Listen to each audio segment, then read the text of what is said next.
Olá, meu nome é Léo Fernandes e a gente começa agora mais um bate-papo aqui no canal Thanks Lord.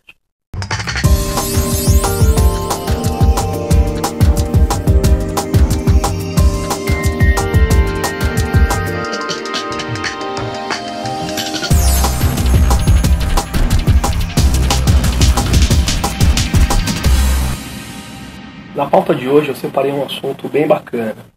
É mais uma pergunta, e essa pergunta é: quando eu tomo a Santa Ceia indignamente?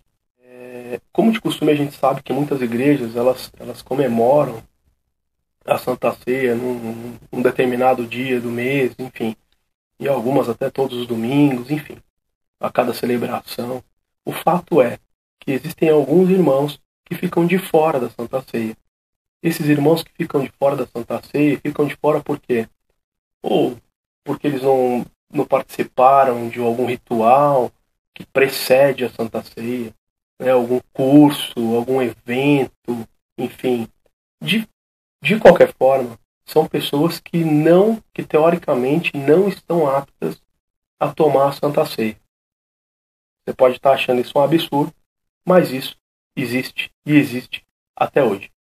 E para esses casos, né, de pessoas que proíbem as outras de tomar a Santa Ceia ou que coíbem até que as outras pessoas tomem a Santa Ceia, e eu estou falando de pessoas, de crentes proibindo crentes, crentes convertidos proibindo crentes convertidos. E para pessoas como essa, para as pessoas que proíbem outras pessoas de tomar a ceia, eu tenho um adjetivo que eu criei, que na verdade eu posso dizer que elas estão emburricilizadas. São pessoas emburricilizadas. São pessoas emburrecidas e ao mesmo tempo paralisadas. Paralisadas psicologicamente, mentalmente. São pessoas bloqueadas mentalmente. Né? E eu vou explicar o porquê.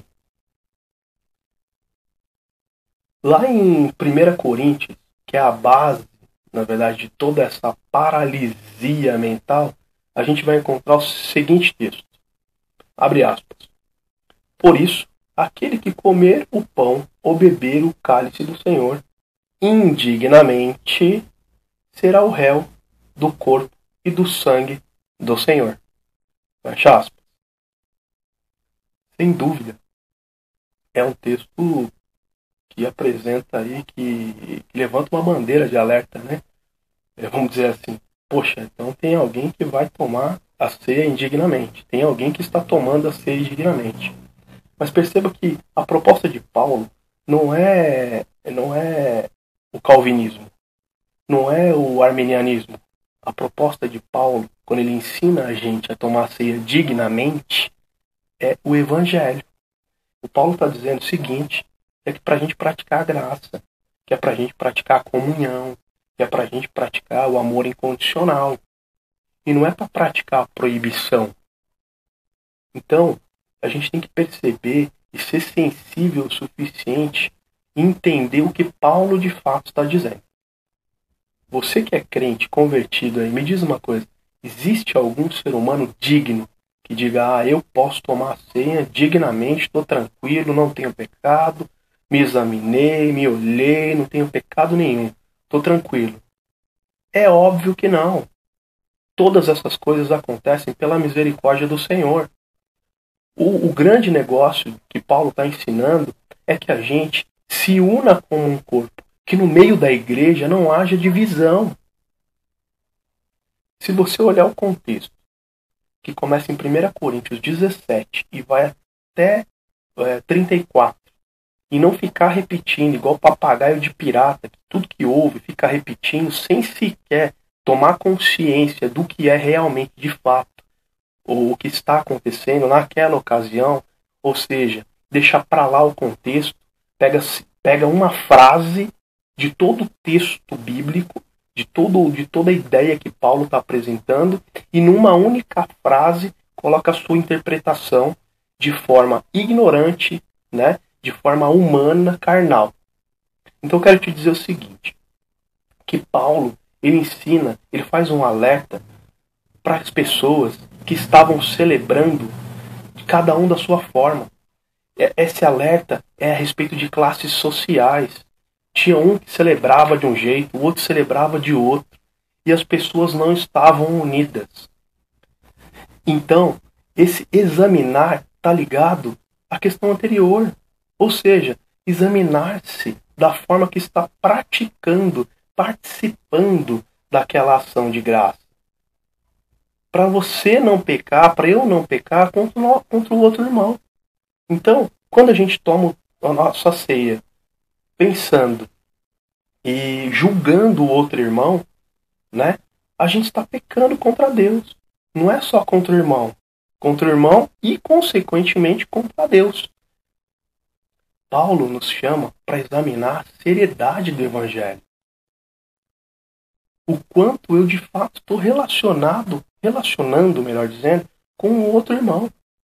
O quanto nós estamos juntos, unidos, como um único corpo, sem divisão. Então, meu irmão, eu vou te dizer do fundo do meu coração, a partir de hoje, se por um momento sequer, qualquer, você se olhar, olhando para um outro irmão, analisando o outro irmão, enquanto ele toma a ceia, se ele está tomando a ceia digna ou indignamente, saiba que quem está tomando a ceia de maneira indigna é você, que não trouxe o outro irmão para perto de você. Ok? Cristo não faz acepção de pessoas. Cristo não quer saber se ele é pobre, se ele é rico, se ele tem pecado ou se ele não tem pecado. Cristo quer saber se ele está ou ela está junto, dentro de um único corpo, com um único Senhor, que é o próprio Jesus Cristo. Se ele tem o cabelo curto, se ele tem o cabelo comprido, se ele tem usar brinco, se ele não usar brinco, Deus não está preocupado com isso. Deus está preocupado com o seu coração e com o meu coração. De que forma que a gente tem guardado os nossos corações.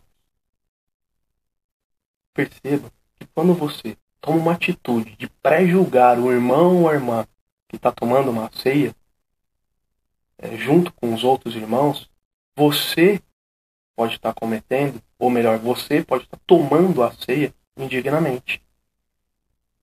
Lá no seu íntimo. Então pare e perceba. Ou seja, se o seu coração, se você quis alertar o seu irmão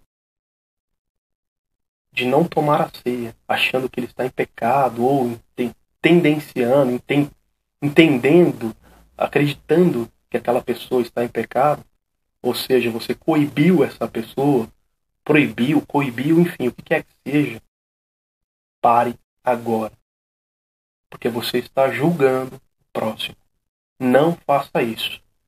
Não faça o trabalho de Deus. Deus é quem faz isso. Deus é quem pode julgar ou não. Ele é o único que pode fazer isso. Você não pode fazer isso. Tinha um cara que tentou ser igual a Deus, tentou usurpar a Deus. E a gente já sabe muito bem onde isso acabou. Qual foi o final dele. Então, meu irmão, de coração, eu te digo isso. Não tome o lugar do Senhor. O que você tem que tomar a partir de hoje é o Evangelho. Tome o Evangelho na sua vida. E viva como Cristo. Não seja Cristo. Viva como Cristo. Você não vai poder ser igual a Cristo. Eu não posso ser igual a Cristo. Então, viva o Evangelho como Cristo. Ok? Portanto, meu irmão, quando você tiver a oportunidade de barrar um irmão ou uma irmã, qualquer que seja, de tomar a ceia, de partilhar de Cristo com você, saiba que quem está perdendo a oportunidade é você. É você que está perdendo a oportunidade de fazer o que o Senhor Jesus pediu para que fizéssemos. Viver o Evangelho em união. Ok? Te dou uma dica. Leia a Bíblia. Ame o Senhor Jesus. E não pare de caminhar. Há tempo de despertar. Há tempo ainda. Um abraço. Boa semana. Fique com Deus.